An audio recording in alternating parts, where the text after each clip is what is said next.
Hey, Ashley? Yeah, Sarah? Do you know what time it is? I think it's 9:40. I mean, yeah, it is 9:40, but it's actually time for your weekly dose of Wicked. Psh.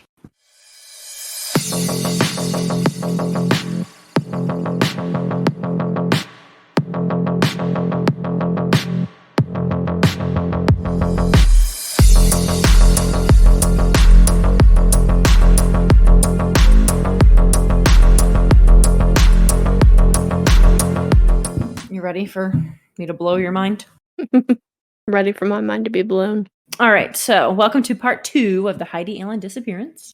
All right, so last week, just to recap, we covered Heidi Allen's disappearance as well as the arrest and conviction of Gary Thibodeau. So in this episode, I'm going to cover the ulterior suspects. I know that you knew a lot about Heidi Allen, but you don't really know a lot about like these other theories, right? No, not really at all. Okay, perfect. I'm going to cover there's like 2 main ones that have a lot of information on them. And then there's a couple smaller theories that don't really have a ton of information, but I still think they're worth mentioning. Before we do get started though, there's a few things that like don't really fit anywhere that I want to include. One of them is just a little fun fact. In an essay for school, Heidi wrote that the reason why she was so open and outgoing is because as a child, her parents took her to nudist camps. And while she was fully clothed, she was constantly surrounded by nude adults. So I just thought that was worth mentioning. Kind of weird. Super weird. Right. I don't know why that was an acceptable thing to do. Anyway, another thing that I want to mention is the police focused really heavily during their investigation on the fact that Heidi was not scheduled to work the morning that she disappeared.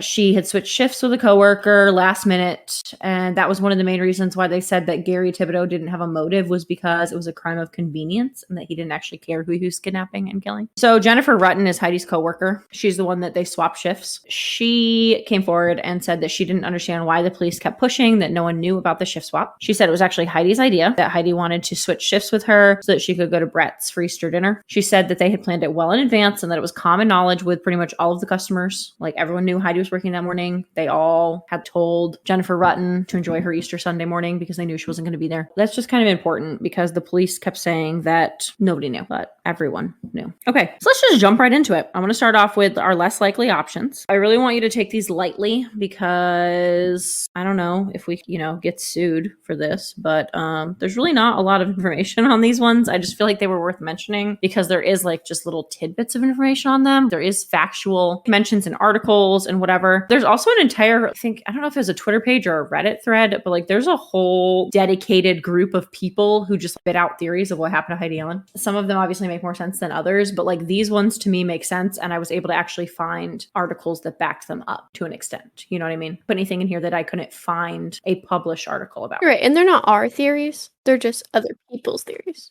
No, they're not. Right. They're not our theories. So just to specify that in case anyone decides they want to sue us, I don't necessarily believe these theories. They were theories that were spit out by other people, and I was able to find mentions of them in published works. So I feel like they're safe to mention. Okay. So the first one is Matt Duell. Matt Duell was the husband of Christine Duell, and they were the owners of the D&W convenience store. So I was able to find statements from Brett, Heidi's boyfriend, as well as from another guy, Michael Bohr. He's going to come up later. Keep that in mind. But in these statements, essentially, there are some accusations about a relationship between Heidi and Matt. Some claim that there may have been an affair, and others say that it was a non-consensual relationship. Nonetheless, regardless of which side of that you fall on, pretty much how it goes is that Heidi threatened to come forward. And so Matt, being her boss and knowing that she was going to be working that day, killed her to keep her quiet. At that point, he was able to dispose of her remains at the Duell sawmill. Let's chat about that. So, I mean, what are your thoughts on that? I think it's definitely possible. Maybe possible, but also kind of sounds like,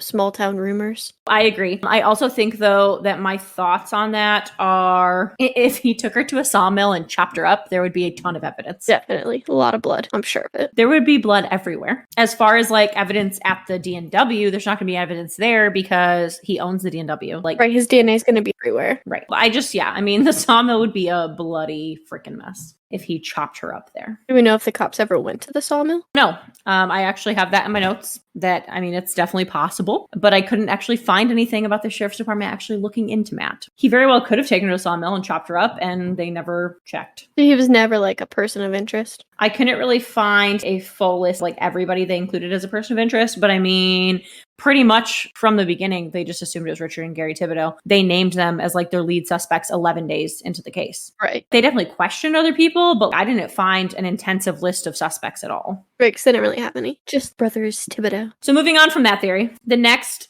lesser theory here is that the sheriff's department had her killed. Mm-hmm. I think that's a valid thought. They definitely dropped the ball in the investigation, which could have been intentional because they killed her. They refused to let the state police take over. They never set up roadblocks. Another thing that I intentionally left out from the first episode is the fact that Heidi was a confidential informant for the Oswego County Sheriff's Department. So the reason why I left that out is because it just didn't really pertain to the Thibodeau brothers. Since drugs wasn't their motive, there was really no reason to bring that up, but it does come up a lot in these ulterior theories. We know that Gary did drugs, but the prosecution never implied that drugs were his motive. Obviously, like I just said. Okay, so essentially what happened is in 1992, Heidi's babysitting for her cousin Missy, and she decided to go to a party. She decided to bring Missy's 1-year-old daughter with her. She then left the baby in the car while she was partying it up. And then when the cops were called, they found the baby in the car, and Heidi was facing child neglect charges. Heidi's uncle, Roger Sturtz, was a judge. He was able to pull some strings, and he got her into this program called PINS, PINS, which stands for People in Need of Supervision. So essentially, Heidi became a confidential informant. She was 15. She was to inform the Oswego County Sheriff's Department on the matter of drugs within the county. So to me, that sounds illegal. I mean, I would think so at 15. Yeah, I would think that 15-year-olds shouldn't be being confidential informants on drugs, but, whatever. But it's also the 90s, so I mean, rules are a little less lax. A little more lax. Yeah, a little more lax. Okay, so the theory with the Oswego County Sheriff's Department is that Heidi was collecting information because she was a confidential informant, and that she had gotten to a point where she knew too much, and that there were just too many officers involved in keeping the drug ring alive and thriving. So they killed her. I mean, it makes, it's possible. Right. Possible, but is there really proof that there's that much corruption? I mean, obviously I wasn't able to find a news article that was like, these officers are selling drugs at Oswego County. Well, yeah. But I mean, small town, it's definitely possible. But the issue that I have with the theory is, as you also know, that in 1992, so shortly after she became a confidential informant, her CI card was dropped in the parking lot of the D&W convenience store. It was found by Christine Duell and her mother, Bobby Wells, and they immediately turned it into the Oswego County Sheriff's Department. So as we've discussed in the past, I don't know why her confidential informant card was out in public where it could just be dropped. I don't know why it wasn't filed at the Sheriff's Department. Right, part of that is that the card is never supposed to leave the Sheriff's Department, correct? Right. The card was not supposed to leave. So I'm not really sure why it was out and about lollygagging around town to be dropped, but whatever. But essentially what happened is the card was dropped, and the card contained all of her information. I mean, it had her address, her name, her code name. Her code name was Julia Roberts because at the time, Pretty Woman was a big thing. So that was her code name. Of course. Everyone loved Julia Roberts. Right. But anyway, so at this point, it was 1992. She'd become a confidential informant in 1992. So she hadn't been doing it for very long. And she'd really only helped them with like a few small marijuana deals. So when they dropped her card, they decided that her identity had been compromised. So they actually took her out of the confidential informant program, and they didn't use her anymore. In 1994, they decided that it had been enough time since they, exposed her identity to the world. They came to her and asked her if she would be willing to do some confidential informing for a cocaine bust. I'm not really sure how 2 years is enough time to determine she's no longer compromised. I mean, I agree, especially in upstate New York. So at this time, officer comes to her and asks her if she'll, do the cocaine bust.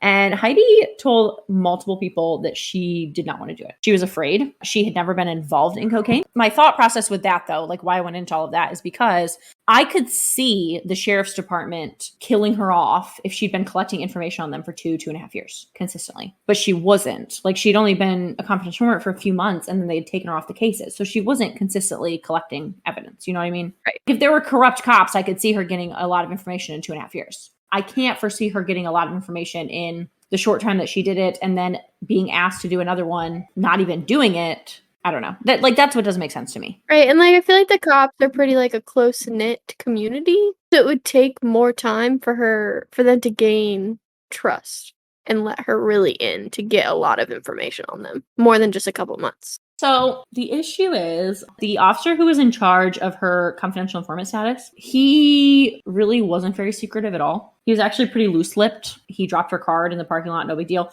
He also went around to all of the local bars and was bragging about like this hot young confidential informant he had named Heidi Allen. Oh, good. So I feel like he probably would have let her straight in. Stand up, dude. Yeah, I see what you're saying though. As a whole, I don't think that the entire sheriff's department would let her in. But like that dude, he was pretty braggy. Okay, makes sense. All right, so Gary's defense was never actually made aware that Heidi Allen was a CI. They also never knew that her CI card was ever dropped.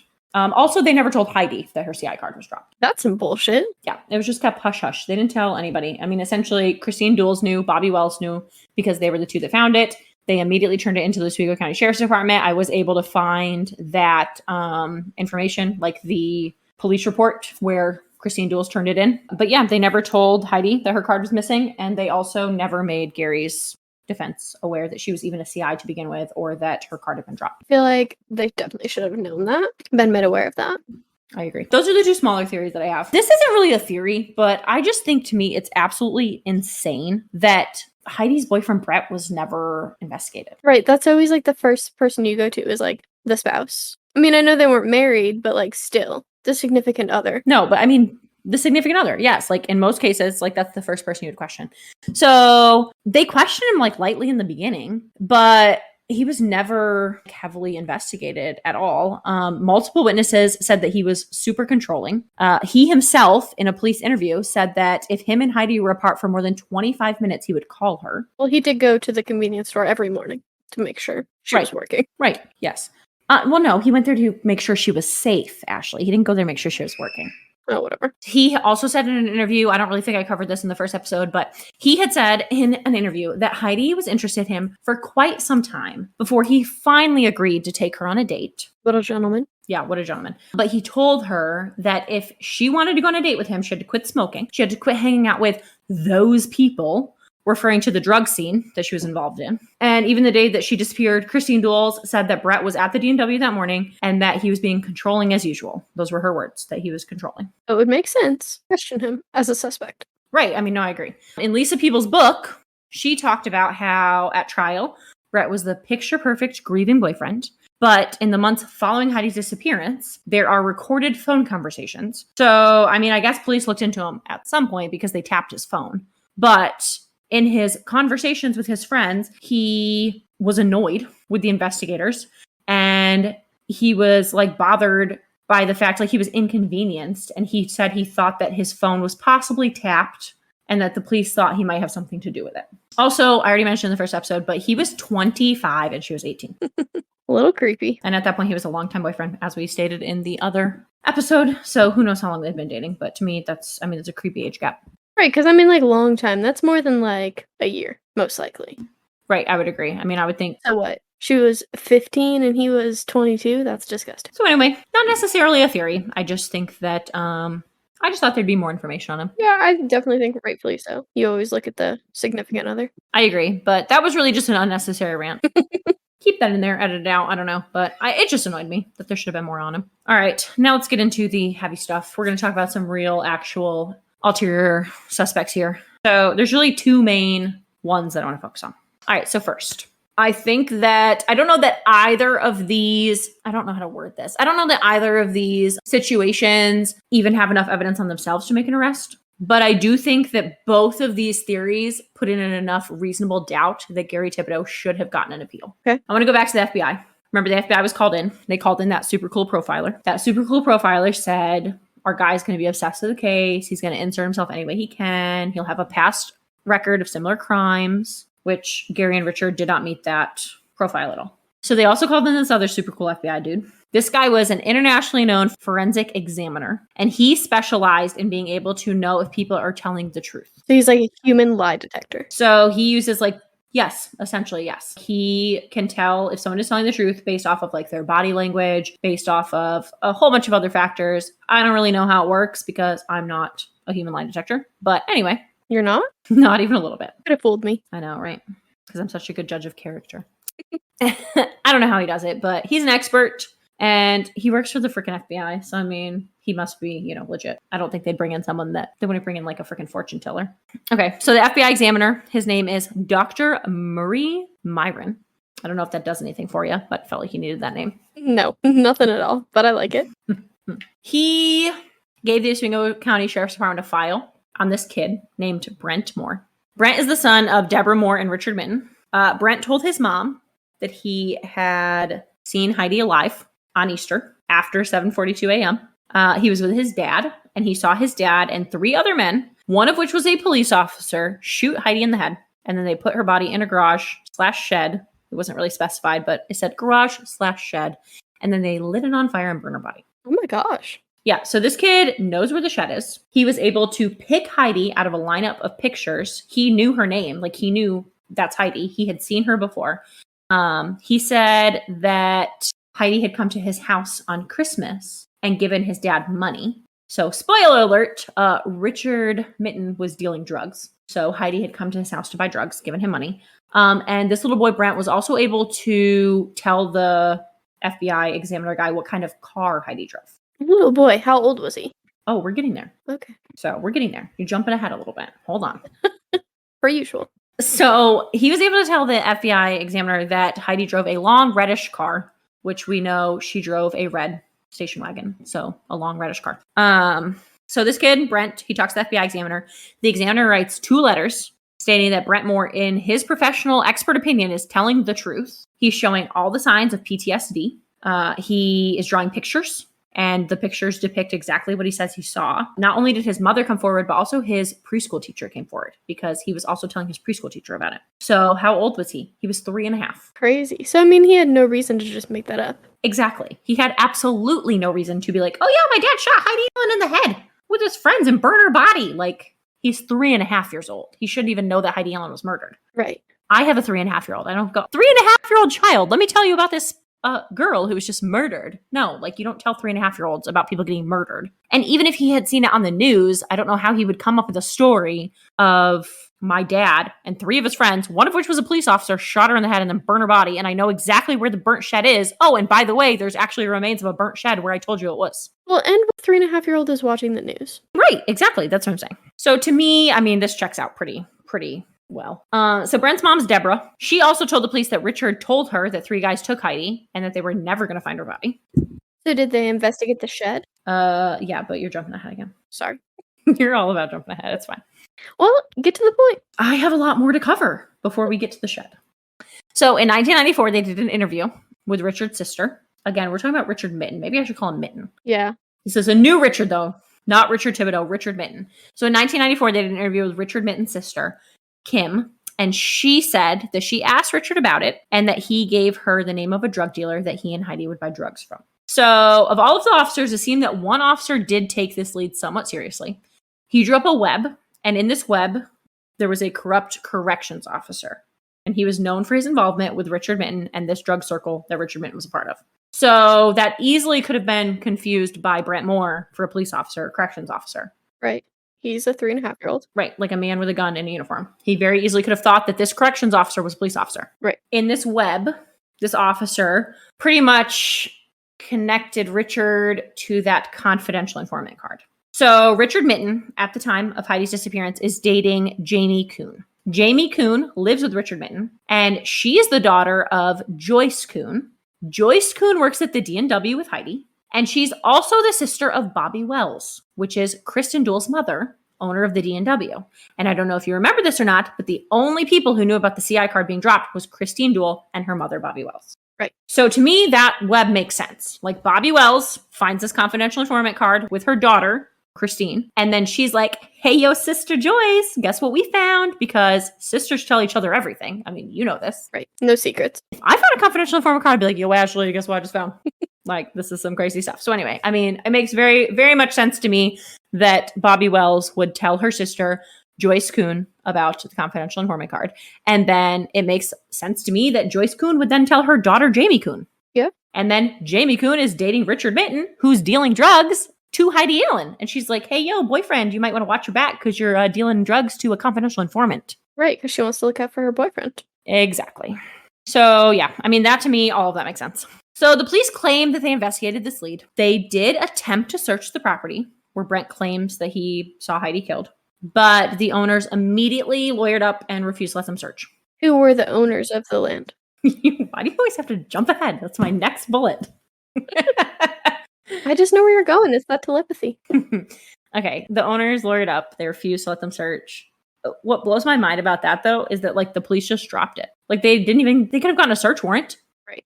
They had probable cause, or, like, the FBI's telling them, this kid. I feel like the FBI should just have, like, all authority over everything. They should just be able to search whatever they want. At this point, I feel like they should be like, you know what? You guys are sucking at this case. We're taking it. I agree, but they didn't. Okay, so who owns the property? Well, the property was owned by the Barlows. Does that name do anything for you? No. Of course it doesn't, because you have no memory. Gary and Richard's sister, Joanne, is married to Jack Barlow. Okay. So the property is owned by the Barlows. No, it didn't specifically say it was Jack Barlow's house. So it could have been John Barlow. Either way, it was somebody related to Gary and Richard Thibodeau, which to me is a little sketchy. Yeah, maybe a little. It brings Gary and Richard back into it. But that's pretty much it, though. They just, like, drop that. They don't do any more investigating into it. So in 2015, I don't remember if it was Dateline, NBC, or there was another one I watched that was, like, local news. I don't know. The links will be in the show notes because I linked them. I, like, saved links, but whatever. There were 2 mini documentaries that I watched on this. So in one of them, they actually interviewed Richard Minton in 2015. So at this point, it has been, 20 years? 30 years? It's been 30 years, right? No. Oh, she went missing in 94? 94. No, it's almost been 30 years. 18? Yeah, she went missing in Or 94. 20, So I mean? it's been, so in 2005, or 2015, it's been 21 years. We're really not good at numbers. No, we're not. Okay, so 21 years at this point. They do an interview with Richard Minton, and he is shocked to find out that his son ever even went to the police. He didn't even have a clue that the FBI questioned his 3.5-year-old. How do you not know? Because the police never questioned him. The police never talked to Richard Minton in 1994 when Heidi went missing. Right, but he said that they talked to the 3.5-year-old. It's his son. Deborah and Richard weren't together. So Deborah brought him in and never told them. Oh, that makes sense. Yeah. So he had no idea. He had no idea that his 3.5-year-old son had told the police that he killed Heidi Allen. He was shocked to find this out. He didn't even know that his son had talked to an FBI expert. He also claimed that he never did drugs. So he doesn't even know where that came from. I'm just going to tell you, he definitely did drugs. Okay. It's not me passing judgment. I mean, maybe a little, but, like, he looks like he's done a lot of drugs. I'm not passing judgment, but... I'm just saying. I'm not passing judgment, but, I mean, he looks like he's been doing some hardcore drugs. Anyway, whatever. The police never questioned him. They also had this information from the very beginning. And do you want to know what they did with it? Filed it away and ignored it. They hid it. They hid the information. They hid this from the defense. So on this file, there's a handwritten note. It's signed by that fun guy, Donald Dodd, the prosecutor. Mm-hmm. And the handwritten note literally says, do not copy for, and it's got a little triangle. Do you know what a triangle stands for? Yes, but I can't think of the word. Okay. So triangle is the Greek letter for delta, which is the letter D. So in lawyer shorthand, a triangle is the symbol used for defense. I looked all of that up because I thought you would ask me what the triangles do. Well, I was thinking change, like in math. Oh, no. No. And I was like, that doesn't make sense. No, it's the Greek letter for delta, and in lawyer talk, it stands for defense. So essentially, this handwritten note said, do not copy for the defense. Which is illegal. Yes, it's 100% illegal. You can't hide things from the defense. No, you cannot hide. What's it called? Bury? I have it in my notes somewhere. I was looking for it. Brady. It's called Brady material. I've never heard that. It's literally like four lines down. Yeah, it's called Brady material. They asked Donald Dodd in that interview about this handwritten note, and he has no recollection of the note. Of course not. He does say it's his handwriting, but he assures them that every file was copied for the defense. Even though his note said don't copy it. Everything was copied. But he didn't write that. No, he did write that. He says it's his handwriting. He just doesn't remember writing it. Oh, okay. That makes sense. Yeah, it makes perfect sense. I mean, of course it makes sense, Ashley. Like, why would he hide that information from the defense? I think that file enough, though. I feel like that file is enough that Gary should have been given another trial or given an appeal. I feel like all of the things the defense didn't know should be enough. I agree. So they did multiple appeals and said that the defense withheld Brady material. And then here I've got a little note. Brady material is essentially any evidence that would help the defendant essentially. That doesn't really make sense, but I drank a little when I wrote this, so you know. Yes, I remember. Anyway, pretty much any evidence that would help the defendant. The prosecution claims to this day that they have no idea why the note's on the file and they gave the defense all of the files. But none of Gary's lawyers, through his entire journey of prison, have ever seen this file. And he had multiple lawyers, right? Right. He had many lawyers from 1994 until 2015. So it's not just like one of them Right. It's not just like one of them skipped it. Right. Not like didn't see it. Right. It's not like one of them overlooked it. That's the word I was looking for. Mm-hmm. Yeah. It's not like somebody overlooked it. Like he literally had at least three that I found statements from, if not more, but at least 3 lawyers who never saw this file. Right. And it's not very likely that 3 people overlooked the exact same thing. Right. And it happens to have a note on it that says, do not copy for defense. Crazy. So, yeah. I mean, I personally think that theory it sounds pretty credible to me. I can't believe that the police never questioned Minton. Right. No, they never questioned him. And they didn't even bother to try and get a search warrant for this apparent shed/garage that was burned to the ground with Heidi's remains in it. So I remember, I have horrible memory, that, I don't know, 5 years ago, 10 years ago, something like that there was like a cabin that they were looking at. Mm-hmm. Is this the shed? Nope. It wasn't actually a cabin? No? Okay, jumping ahead on you again. The cabin is part of the next theory. Okay, sorry. But no, there is a cabin. You're right. I mean, that did happen. Okay. But that's okay. You're good at jumping ahead, so no problems. But I mean, yeah, I don't know. I mean, what are your thoughts on that? I mean, do you think that is pretty... I mean, it sounds pretty sound. I agree. I mean, to me, it sounds very possible. But like, we're never going to know because they didn't properly investigate it. Right. And in 2015, when they questioned him again, did they find anything? Or did he give them any more information? They didn't question him again. This was a freaking journalist. Oh. This wasn't even the police questioning him in 2015. It was a freaking journalist. That's what I'm saying. They never questioned him. That's crazy. There's no record of them ever questioning him whatsoever. I'm pretty sure that the Richard Minton information was in that local... It was like a local news documentary that I watched. I'm trying to think of who published it. It wasn't... Because there was a Dateline episode. But there was another episode... And it was like local, like Oswego County News or like Syracuse or something. I gotta see if I can find it. I think it was this link right here. Okay, so yeah, it was NBC3, which is like their local news. So they just like found this information and went and talked to him on their own? Yeah, they found the file. They like requested the file, or they requested like all of the Gary Thibodeau files, and they found this file. They're the ones that found the file. So they gave the file to the news, but they didn't give it to the defense lawyers. Yeah, Ashley, that's what you do. I mean, don't you know? No, that's not what you do. So I know that this wouldn't have actually happened, but I did actually look into requesting the files myself because I wanted to see if they would like give me the file. They said no. But I didn't. It was a really long process, and I didn't really feel like doing all that. So there was a lot of hoops to jump through. But apparently, pretty much anyone can request these files. I mean, it's probably all like public, right? Yeah, public. You have to like pay like every page. I don't know. There was a lot of hoops to jump through. I looked into it because I was like, man, I wonder if they'd give me the file. You should. I mean, we're basically detectives. I kind of want to find this file. Yeah, I know. But Dad told me, like, I don't remember exactly what he said, but he's like, I mean, what do you think you are? You think like you're going to solve this case? It's been unsolved for 30 years. You think you're solving it? It's like, I mean, maybe. He doesn't give us enough credit.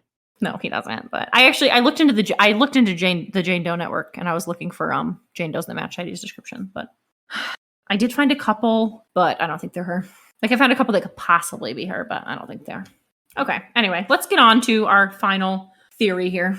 Okay, so this theory involves 3 men. Their names are Roger Breckenridge, Michael Bohr, and James Thumper Steen. Thumper rings a bell. Thumper rings a bell, yeah, because Thumper is a very, non-common name. So you'll remember earlier that Michael Bohr made a statement to police about Matt Duell. I mentioned him and I clicked. So he actually published his own investigation into Heidi's disappearance. His investigation starts with, these are the facts, as investigated by me, as facts. So it must be true. Of course. Has to be. They're facts. Has to be true. Yeah. So Michael Bohr was a known drug dealer at the time of Heidi's disappearance. In 1994, Michael Bohr, Roger Breckenridge, and James Thumper Steen all worked at the local scrapyard for Richard Murtaugh. I don't at the time of Heidi's disappearance that they were questioned at all. But in 2015, Tanya Priest contacted the Oswego County Sheriff's Department about a conversation that she had had with James Thumperstein in 2004. So she claims that the local news was airing a special on the 10-year anniversary of Heidi's disappearance and that she was at her friend Vicky's house. The two women were discussing how crazy the case was, and Thumper, who was Vicky's boyfriend at the time, chimed in and asked if they wanted to know what really happened to Heidi. So he claims that he, along with Breckenridge and Bohr, kidnapped Heidi from the D&W gas station. He said that Bohr sat in the van while Roger Breckenridge went into the front door to distract Heidi, and then he went through the side door and he grabbed Heidi from behind and carried her out of the gas station and put her in Roger Breckenridge's van. Oh, hold on. So you'll remember... Oh, go ahead. Go ahead. I was jumping ahead. You go ahead. What you got? I don't even remember now. Go ahead. Were you going to discuss maybe the bear hug? Yeah, and the two guys. Yeah, from Chris. That's where I was going next. So Christopher... Or awkwardness. No. So my next thing was, do you want to know what color Roger's van was? White. It was light blue, which was the first color. Oh, right. And then it changed to white. Yeah, and then it changed to white. So Roger Breckenridge's van was light blue. Did it have a stripe?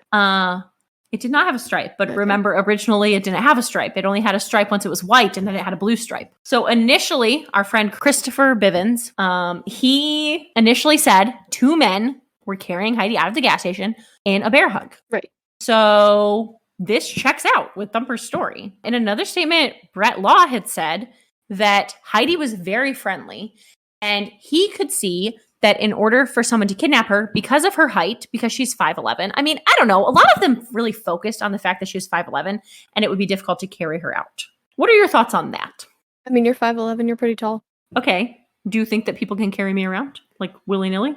I mean, like your husband, who's your height or taller, can. Yeah, he carries me around like a sack of potatoes. But like my husband, who is not as tall as you, can't. Right. Which I think is important because he's the same height as Gary and Richard, and he could not carry you around willy-nilly. Exactly. But your husband, who's taller, could. Right. So my husband is not as tall as me, but he's only like an inch shorter than me. Oh, whatever, you're the same height. No, we're not. When he wears his cowboy boots, he's the same height. Yes, when he wears his cowboy boots, we're the same height. But When he wears his heels. okay, so when he wears his heels, he has no problem throwing me over his shoulder, and I mean, really throwing me around. Like, he could very easily pick me up, and there was that one time he was going to throw me in the lake. Yes, I remember. And I mean, it's a bit of a struggle, but like, he had no issue doing it. I feel like he quite regularly picks you up and carries you around Yes, he does. because you hate it and he thinks it's funny. Yes, he very regularly picks me up and puts me down. I pick things up and put things down. Yeah. So anyway, they really focus on the fact that she was 5'11", though, and that nobody could carry her around, which I just was like, I'm 5'11", and Jacob carries me around. Maybe a short dude couldn't, like the Thibodeau brothers. Right. Maybe a short dude couldn't, but a man in his heels definitely could. So I don't know. Anyway, Brett said his thought process was because of her height, that in order for somebody to carry her out or, get her out, they would have had to have distracted her and maybe come around the side of the counter and grabbed her. Which is what they said they did. Right. So like, this also checks out with what Brett said must have happened, because he said Heidi was very friendly. She was very trusting. So she would have no issue with somebody coming around the counter to talk to her. She didn't listen to enough true crime. Okay. So anyway, no, obviously, was true crime even a thing in 1994? It should have been. I don't know. I mean, it should have been, but was it? Probably not. Probably not. I feel like everything we're like, that's not okay because it was the 90s. That didn't happen. It was the 90s. I mean, I don't know. The true crime was a thing in the 90s. When did America's Most Wanted come out? Definitely sometime in the 90s, don't you think? I don't know. I should know that because I know about the case that started America's Most Wanted. What was it? America's Most Wanted. Oh, yeah. 1988. Yeah, I was going to say the 80s, but I didn't want to sound stupid. No, I mean, yeah, it was 1988. So, yeah, she definitely should have been watching America's Most Wanted every single night and being prepared to be kidnapped. But What was the case that started America's Most Wanted? you don't know that? No. So, America's Most Wanted is hosted by, what's his name? Do you know his name? John Walsh. Oh, it was like his kid His son was kidnapped and murdered. from a grocery store or something, right? Yeah, I think it was Or a department store. A department store. Okay, just kidding. I knew that. I figured you did. Disregard. I figured you did. I just got a slow brain sometimes. Yeah, I thought that was very weird that you didn't know that. Okay, so anyway, away from America's Most Wanted. Okay, so Not important. Thumper's story backs up with the original statement from Christopher Bevins. So if he would have stuck to his story and not changed it 75 times, maybe it would have helped the investigation a little. Right. So I lost my place now. Okay, so whatever. They snatch her from the gas station. They carry her in the van in a bear hug. They put her in the van. His van is light blue. Then what happens? Oh yeah, Michael Moore is driving away. There were multiple witnesses who said that a light blue van was driving erratically. So again, would make sense. So from there, according to Thumper's story, they went to Roger's girlfriend's house, where they then killed Heidi and then carried her body to an abandoned cabin in the woods. There's the cabin. There's your cabin. Once they got to the cabin in the woods, they attempted to burn her body, but they underestimated how hot a fire has to be in order to cremate someone. Right. So they were not able to cremate her. Once they realized that their plan was dumb and it wasn't going to work, they ended up taking her remains and they went inside of this abandoned cabin. They ripped up the floorboards. They put her body in the floor, and then they put the floorboards back down. So her body was underneath the floorboards in this abandoned cabin in the woods. So Tanya recalls in 2004, she told Thumper he was full of shit, and this enraged Thumper. He went off and told her that if she didn't believe him, then she could talk to Jennifer Westcott, because that was Roger Breckenridge's girlfriend at the time, which is the house that they took Heidi to. So Tanya recalls being terrified by this encounter, which is why she never came forward until 2015. So 11 years after the conversation took place is when she finally came forward. Why did she finally come forward in 2015? Because of the Have any guesses? investigation by the news. No, that is not why. That was a good guess, but no, that is not why. She came forward in 2015. No, she was still terrified of Thumper. But Thumper ended up marrying his girlfriend, Vicky. Mm-hmm. Which to me is kind of crazy. Vicky, homegirl, heard him admit to killing somebody and she still married him. Well, they thought he was crazy. I mean, whatever. Thumper ends up marrying Vicky. And in 2015, he's arrested and charged with 2 counts of murder. So he discovered that his wife, Vicky, was having an affair with his cousin. So being the reasonable man that he is, instead of just leaving her. Well, right. Instead of just leaving her, he shot Vicky and her lover, aka his cousin, at point blank range with a shotgun in their apartment. The only logical thing to do. Yeah, it's the only thing. I mean, it's the only thing you can do if you find your wife cheating on you with your cousin. Like, that's freaking crazy. Like, that's a whole new level. I'm crazy, but that's a whole new level of crazy. Okay, so when the police arrived to arrest Thumper, he was wearing a shirt, and his shirt said, "It's all fun and games until the cops show up." How ironic. I thought that was funny. Okay, so now that Thumper's behind bars, and he didn't try and hide the fact that he killed Vicky at all, he actually called Vicky's father and told her, like, he shot her. At least he's an honest killer. I mean, is he though? I don't know. He's honest about ones that he can't deny because he did it in his apartment with a shotgun at point blank range. So with Thumper finally behind bars, Tanya Priest finally felt safe enough to tell the Oswego County Sheriff's Department about this awkward encounter with Thumper all those years ago. So the Oswego County Sheriff's Department flies Tanya back to Oswego because at this point she'd left the state. And after talking with her in person, they decided that they were going to investigate this lead, which is shocking. They investigated this one. The plan was for them to talk to Jennifer the next morning, which is Roger Breckenridge's girlfriend. So they want to bring Jennifer Westcott in person and talk to her. But Tanya couldn't wait. So instead of following their plan, she went back to her hotel and she called Jennifer and recorded their conversation. So Jennifer Westcott told Tanya that the 3 men had brought Heidi to her house that day, but they left from the van and that she had not seen her. Like, they didn't bring her into her house. Tanya asked Jennifer why she never went to the police, and Jennifer said that it wasn't her job to do the detective's work. A piece of crap. Yeah. So she says that she doesn't know what happened to her from there. She was in the van, and that's the last time she saw her. She has no idea what happened. So the next day, they bring Jennifer in for questioning, and Jennifer denies having that conversation with Tanya. And the detective's like, yeah, homie, she recorded the entire conversation. So you can't deny it. And so then Jennifer says, well, she just told her what she wanted to hear, so she'd leave her alone because she wouldn't stop questioning her. That makes sense. When people question me, I lie too.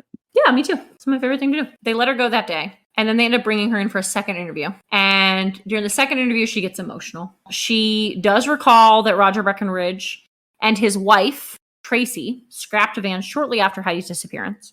So I don't know if you remember this or not, but we're talking to Roger Breckenridge's girlfriend. And she's saying that Roger and his wife scrapped the van. So there's just a lot of infidelity in this case. Right? The Sheriff's Department actually did take a statement from Roger's wife, Tracy, in 1994. Tracy Breckenridge came to the police and told them that Roger had scrapped his light blue van. And when she asked him why, because there was absolutely nothing wrong with it, he said that there was evidence in it And she was like, what are you talking about? And he said that there was blood in the back. So he had to scrap the van. So she came to police in 1994 and told them that. They didn't investigate that either? I mean, clearly not much investigation took place on that. Okay. Tracy ended up leaving Roger shortly after Heidi's abduction. She did speak with the police again in 2015, and she stuck by her statement that Roger scrapped that van back in 1994. Now, investigators talked to Richard Murtaugh in 2015 about the van. There's a lot of Richards in this case. Well, stop calling him Richard. Just call him by their last name. I mean, that's fine, but I'm just saying there's a lot of Richards.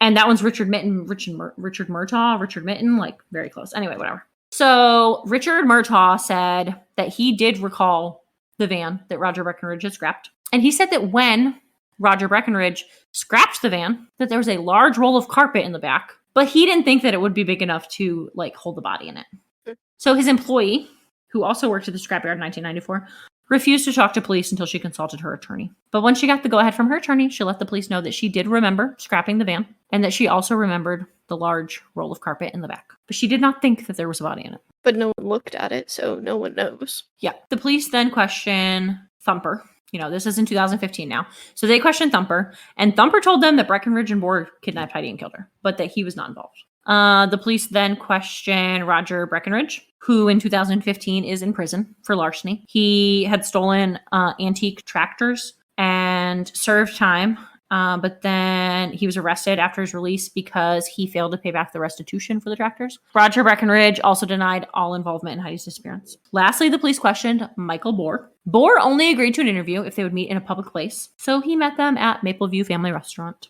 I just added that because it's my favorite restaurant.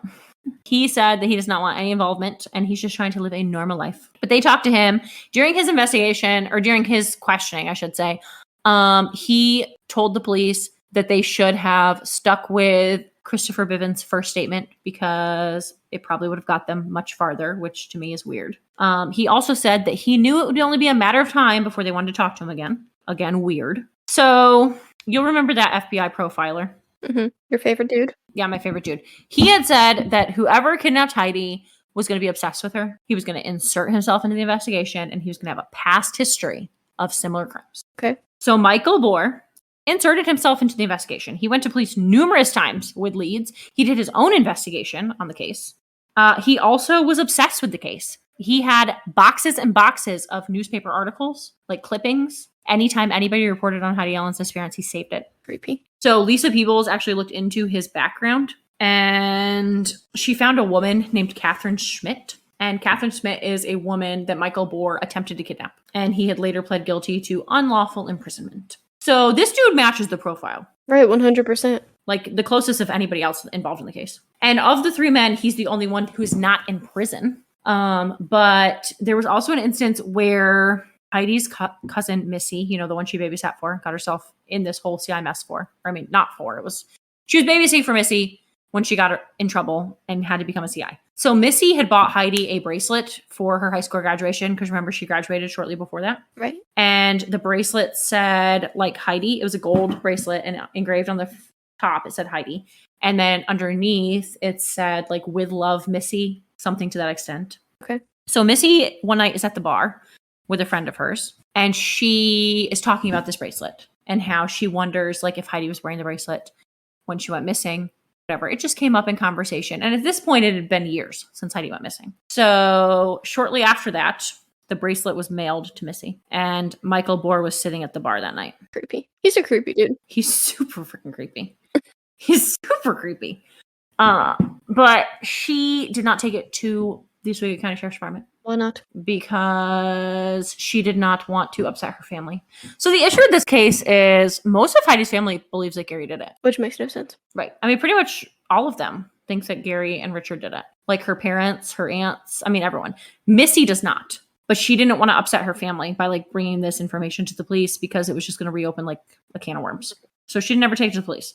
But Lisa Peebles in her book covers it. She saw the bracelet. She did an interview with Missy. Missy said she would not testify because she did not want to like open this up. Right, because her family just wants closure. Yeah, I mean, they do want closure, but I just feel like they should want closure for the right person. Oh, definitely. I'm not giving them an excuse, but... Right. I just think it's crazy to me that they just all can be like, oh, Gary did it. Okay, case closed. Like, I'm sorry, but if somebody kills you, I'm not just going to be like, oh, well, the mailman was there when she died, so it must have been him. You know, I mean, it just blows my mind that they don't even want to attempt to figure out who actually did it. Yeah, I don't get that, but I mean, it's pretty clear that it wasn't Gary. So at the end of Lisa's book, she covers her theory of what she thinks happened. So her theory is that the 3 men killed Heidi, like Thumper said, and they put her body in the cabin. When Oswego County started to like really hone in on trying to find her, they got nervous, and so they moved her body. While Richard was in jail, Richard Murtaugh and Roger Breckenridge went to Richard Thibodeau's house, and they stole a broken down van out of his backyard. So he had like another van in his backyard that didn't run, and they stole it while he was in prison. And they've admitted to this, and they really have no good reason as to why they did it. it's fun to steal vans. Okay, they have like no good reason as to why they did it. And then they claim that they scrapped it in Canada. So they stole his van and then took it to Canada and scrapped it. Okay. I don't know. So Lisa's theory is that these 3 men took Heidi, hid her in the cabin. Oswego County Sheriff's Department started to get close to him. They got nervous. They stole this van from Richard Thibodeau's yard. They put Heidi's body into this stolen van, and then they took her body to Canada and scrapped it. And that's why they've never found the body. Is this the van that had the big roll of carpet in it? Or a different van? No, this is a different van. This is a different van. Okay. So they scrapped 2 vans. There's a lot of vans. Yeah, they scrapped 2 vans. They scrapped Roger Breckenridge's van at Richard Murtaugh's scrapyard in Fulton, New York, and then they scrapped Richard Thibodeau's van in Canada. Who knew this many people drove vans? I mean, I drive a van, so Okay, you drive a minivan. I knew. These are like Big box vans. box creeper vans. Yeah. I used to drive one of those too. I forgot about that. Yeah, so I don't know. I mean, I don't know. I'm still stuck on the kid seeing her get shot. You want to know what I think? What do you think? I think maybe they're both connected. Maybe. They're all into drugs. I think they're connected because that kid Brent said that he saw her get shot by his dad and 3 friends. Right. 3 people. Roger, Thumper. Yeah, I think they're connected. Could be. I think both of them probably pan out. He also said that he saw them light her body on fire, which is what these 3 said they did. Right, and it didn't work. Or what Thumper said. Right, it didn't work. I don't know. So a spokesperson for the FBI had said that he did not feel that the Oswego County Sheriff's Department had enough evidence to convict on any of their suspects. They didn't. Well, they might have had enough on the other people if they would have actually done their jobs. Right. Well, he said that if it had been on a federal level, it never would have went to trial. There was not enough evidence. He was not confident that there was going to be a conviction. But he said that he thought that they were really just feeling the pressure from such a small town to convict someone. And that's why they honed in on Gary Thibodeau and Richard Thibodeau. And Gary Thibodeau, nobody liked him. So he was an easy target. Nobody liked him, so convict him of murder. Yeah, he was an easy target. But yeah, I mean, essentially, that's really where the case ends. I mean, there's not really anything else. So is the case still technically open, or is it closed? They closed the case. Why would they leave it open? Gary went to jail. He served his time, 23 years, and he died in prison. Well, I don't know. They did some investigating in 2015, so I don't know if that meant they reopened the case. They did reopen the case, and then they closed it again because they decided that none of this They didn't find anything. panned out. So they decided that no. But I mean, my thing is like I said, I don't know that any of these theories have enough information to convict someone else, but I feel like there's enough evidence that Gary Thibodeau did not do it. I mean, I don't think he did either, but I mean, I think there's enough evidence that he didn't do it. I don't see how I don't understand how he could not have gotten an appeal. I don't understand how the entire state of New York thought that he did not deserve an appeal with like all of this evidence, because I meant it went to local appellate court, it went to the New York State Supreme Court, and like none of these people would give him an appeal. They all said that there was substantial evidence against him. which it's circumstantial at best. Right. And this new evidence, I mean, you have an FBI professional telling you that this 3.5-year-old kid saw his dad kill Heidi Allen, and that information was hidden from the defense. Like that alone should have been enough to give him an appeal. I mean, if I'm on that jury, I 100% would have changed my mind if they told me that the FBI didn't think he did it. Yeah, but did they tell the jury that? No, but that's what I'm saying. That's what this file said. But they're saying that the file wasn't important enough. It wouldn't have changed the jury's mind. It would have. Without a shadow of a doubt, it would have changed the jury's mind. That the FBI was like, oh, hey, yeah, by the way, we definitely 100% think this kid's telling the truth. It would have changed my mind, 100%. Well, you didn't think he did it in the first place, so it wouldn't have changed your mind. No, I wouldn't have convicted him in the first place. But if by some poor judgment I decided to, it would definitely change my mind if they said the FBI thought differently. It just blows my mind that Gary got convicted and Richard didn't. Like, that should be enough right there to get him an appeal. I mean, the whole thing blows my freaking mind, man. Honestly, I don't know. I think the whole thing is crazy. Definitely. Crazy case. It is crazy. Oh, you ready to do your case? Oh, yeah. All research done. Are you? Yeah, I think you're full of crap. I bought a notebook and I printed some articles. I'm so glad. I'm so glad you bought a notebook. I'll get there. Don't worry. Okay, well, you better get there because I'm tired of carrying the weight of this team on my back. You're going to need to quit doing that. Quit flipping me off on the camera. Mhm. You think it's discreet, like people won't know, but I'm going to call you out on it every single time. All right, well, that's the end. So I guess we will see you next week for your weekly dose of wicked. You think we got that on time there? No, we didn't. It's fine. I can put it back together. And now a word from our sponsors. Just kidding. We don't have any sponsors because we're poor. We already say that in our thing, don't we? No, we added that ourselves. Did we? I don't think we did. If you like what you heard and want to support a small podcast, please give us money at www.patreon.com/weekly dose of wicked, where you can sign up for one of our 3 amazing tiers. For the low price of $5, you can become a member of the moderately wicked. Our next tier for $7 is the awesomely wicked. And finally, for the high rollers at $10 a month, you can be extraordinarily wicked. Each tier has its own perks, so go ahead and take a look there. And if you like what you see, then give us some money. Feel free to give us a follow on Instagram at weekly_dose_of_wicked. Or you can just search weekly dose of wicked and it literally pops up because we're the only ones. For a direct feed of our podcast, please go to www.weeklydoseofwicked.buzzsprout.com. Currently, our podcast is available on the only places that will take us, which is only Apple Podcasts and Spotify for the time being, and that's also the only places we know where to upload to. Make sure to come back next Wednesday for your weekly dose of wicked. But